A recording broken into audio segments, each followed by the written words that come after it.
جی बिस्मिल्लाहिर्रहमानिर्रहीम। नाजरीन अस्सलाम वालेकुम। आज जुमे का दिन है और 1 अगस्त है।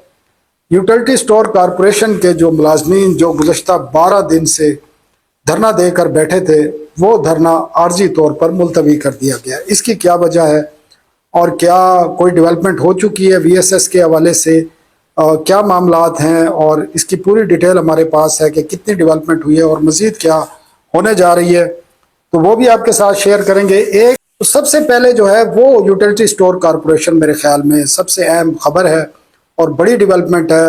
हज़ारों उनके मुलाजमीन जो है वो धरना देकर बैठे थे। गुज़श्ता रोज़ एक नोटिफिकेशन भी जारी हुआ हुकूमत की तरफ से, जिसमें मुकम्मल तौर पर 31 जुलाई से जो यूटिलिटी स्टोर कॉरपोरेशन का जो ऑपरेशन है वो बंद कर दिया गया। इसके साथ साथ जो बिल्डिंग्स थी, जितने स्टोर्स की जिनकी तादाद 5,000 थी, जो कम करके 1,800 पर लाई गई थी, उन तमाम को बंद कर दिया गया है। बिल्डिंग्स जो रेंट पे थी वो मालकान के हवाले कर दी गई हैं, सामान शिफ्ट कर दिया गया है, ज़ाया भी बहुत कुछ हुआ है।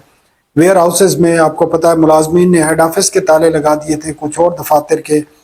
अब ये डेवलपमेंट आई है कि जो मुलाजमीन धरना देकर बैठे थे उन्होंने आज धरना ख़त्म करने का ऐलान किया है। और दो ऐसा नज़र आ रहा है कि जो जॉइंट एक्शन कमेटी थी उसमें भी थोड़ा सा कुछ इश्यूज़ हैं। जो एक बयान जारी किया गया है उसमें यह कहा गया है कि मुलाजमीन अपने हकूक़ के लिए जो जदोजहद है वो जारी रखेंगे, इदारे को बहाल करने के हवाले से या इदारे को मुलाजमीन को VSS देने के हवाले से। और जो धरना है वो आर्जी तौर पर जो है मुलतवी किया गया है। जब भी लोग थक भी गए थे, 12 दिन हो गए थे, हुकूमत से बातचीत भी चल रही थी, लोगों के पास पैसे भी ख़त्म हो गए थे। छोटे मुलाजमीन थे बेशतर जो यहाँ बैठे थे, क्योंकि बेशतर जो है स्टोर्स का जो ऑपरेशंस था उसमें स्टोर कीपर या हेल्पर्स या असिस्टेंट स्टोर कीपर इस किस्म के लोग थे, सारे हज़ारों की तादाद में वो बैठे थे।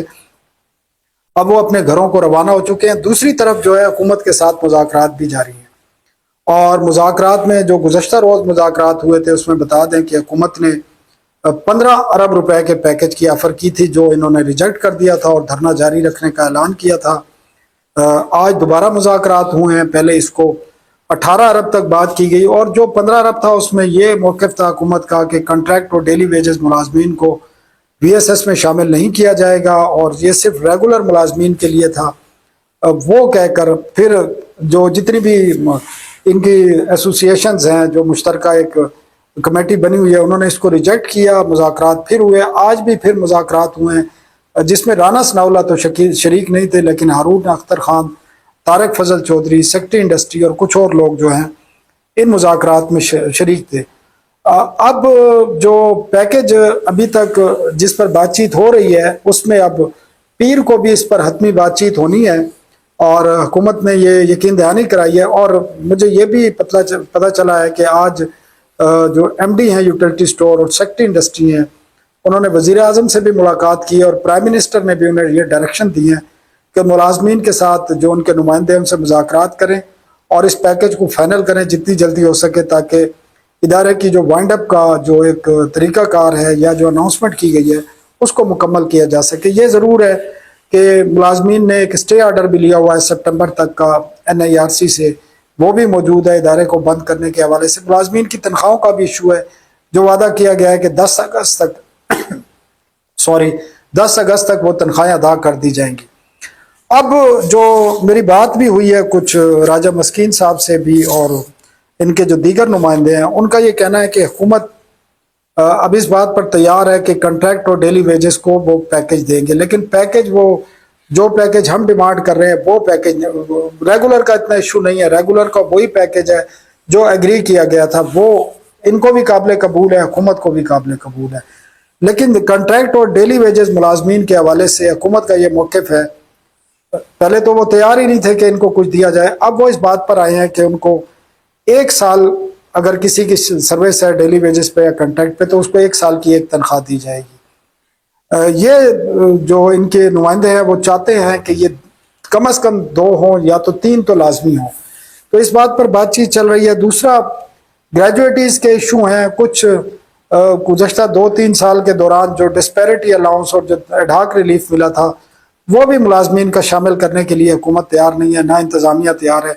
तो ये इश्यूज़ हैं, और ये جو ابھی حکومت جس بات پر آج تیار ہوئی ہے وہ تقریباً 24 ارب روپے تک کا پیکج ہے وہ بنتا ہے، جس میں تمام ریگولر ملازمین ہیں، ڈیلی ویجز ہیں، کنٹریکٹ کے ہیں اور جو باقی ملازمین ہیں وہ شامل ہیں۔ اور 2021 سے ابھی تک ڈسپیرٹی اور ایڈہاک الاؤنس جو ہے وہ تمام چیزیں شامل ہیں، اور اس میں جو ریگولر ملازمین ہیں ان کا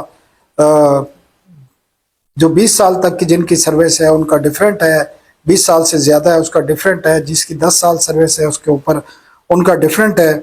اسی طرح جو کنٹریکٹ کے ملازمین ہیں، ڈیلی ویجز ہیں، ان کا بھی اسی طریقے سے جو ہے وہ شیڈول بنایا گیا ہے، جس کو ابھی تک جو ہے ایکسیپٹ نہیں کیا گیا۔ اور یہ ایک بیان یہ بھی آیا ہے کہ جب تک ان کے جائز حقوق نہیں پورے ہوں گے جو ہے وہ ان کا جو احتجاج ہے وہ جاری رہے گا، اور وہ اپنا قانونی اور جو آئینی حق ہے وہ ملازمین استعمال کریں گے۔ ریگولر کا جو ہے 20 سال سے اوپر کے لیے جو کہا گیا ہے وہ ان کو دو تنخواہیں ہیں، شاید سال کی جو 2 بیسک تنخواہ ہوں گی، رننگ بیسک وہ ہوں گی، اور جو 10 سال والے ہوں گے ان کے لیے 3 بنیادی جو تنخواہ 20 سال سے جو نیچے ہوں گے۔ یہ اس میں کچھ چیزیں ہیں، جبکہ یہ چاہتے ہیں کہ جو پی ٹی سی ایل کے جو ملازمین ہیں، جب پی ٹی سی ایل کی پرائیویٹائزیشن ہوئی تھی تو ان کو ایک پیکج دیا گیا تھا وی ایس ایس، وہ اس قسم کا پیکج ڈیمانڈ کر رہی ہے ایسوسی ایشن کی طرف سے، اور اس میں جو میٹنگز ہو چکی ہیں اسی کی روشنی میں اب یہ بات کی جا رہی ہے کہ اس میں یہ بھی دیکھا جائے کہ ای او بی آئی کا کوئی بھی نقصان نہ ہو، کیونکہ ای او بی آئی کا بھی ان تمام چیزوں سے تعلق ہے، ان کی تنخواہوں سے، پینشن سے، اور جو باقی ان کے ڈسپیرٹی ایڈہاک ریلیف ہے، جو باقی بینیفٹ ہیں جو ریگولرز کو ملتے ہیں وہ بھی ڈیمانڈ کیے جا رہے ہیں۔ تو یہ 24 ارب روپے کا پیکج ہے جو ابھی تک جس پر بات چیت ہو رہی ہے، اور پیر کو دوبارہ مذاکرات ہوں گے، جس میں کیونکہ آج مذاکرات میں رانا ثناء اللہ شریک نہیں تھے، وہ بھی آ جائیں گے، تو یہ پھر بات چیت اس وقت ہوگی۔ تو توقع ہے، ہمیں بھی توقع ہے کہ حکومت بھی تھوڑی نرمی دکھائے گی اور اس قسم کا پیکج ان کو آفر کیا جائے گا وی ایس ایس کا، جو امید ہے کہ آئندہ ہفتے فائنل کر لیا جائے گا، اور جس کے بعد یہ معاملہ جو ہے ایسن طریقے سے اس کو وائنڈ اپ کیا جا سکے گا۔ ورنہ ابھی بھی کئی جو اس مشترکہ جو کمیٹی ہے اس میں ایسی تنظیموں کے لوگ شامل ہیں جو چاہتے ہیں کہ ادارے کو بحال کیا جائے، چلایا جائے، اور ینگ لوگ جو ہیں جو چند سال میں پچھلے 4-5 سال میں جنہوں نے سروس جوائن کی ہے ان کو شامل کرتے ہوئے اس ادارے کو کسی طریقے سے بحال رکھا جائے۔ اس پر پیپلز پارٹی کے جو سندھ کے وزیر اطلاعات ہیں شرجیل میمن صاحب، ان کا بھی بیان آیا ہے اور انہوں نے اس کی مذمت کی ہے، اور انہوں نے کہا کہ حکومت نے یہ ظلم کیا ہے، حکومت نے ہم سے وعدہ کیا تھا کہ یہ بند نہیں کیا جائے گا۔ انہوں نے اس کی ہسٹری بھی بتائی ہے کہ ذوالفقار علی بھٹو نے یہ ادارہ قائم کیا اور 55 سال تقریباً اس نے کام کیا، اور اس کو بے دردی کے ساتھ 11-12 ہزار ملازمین کو باہر کھڑا کر دیا گیا ہے۔ تو پیپلز پارٹی اس وقت بولی ہے جب تمام کام ہو چکا ہے، معاملہ سمیٹا جا چکا ہے۔ تو یہ ایک ہسٹری ہے جو اب ختم ہونے جا رہی ہے۔ یہ آج کی ناظرین خبریں تھیں، اجازت دیجیے، اللہ حافظ۔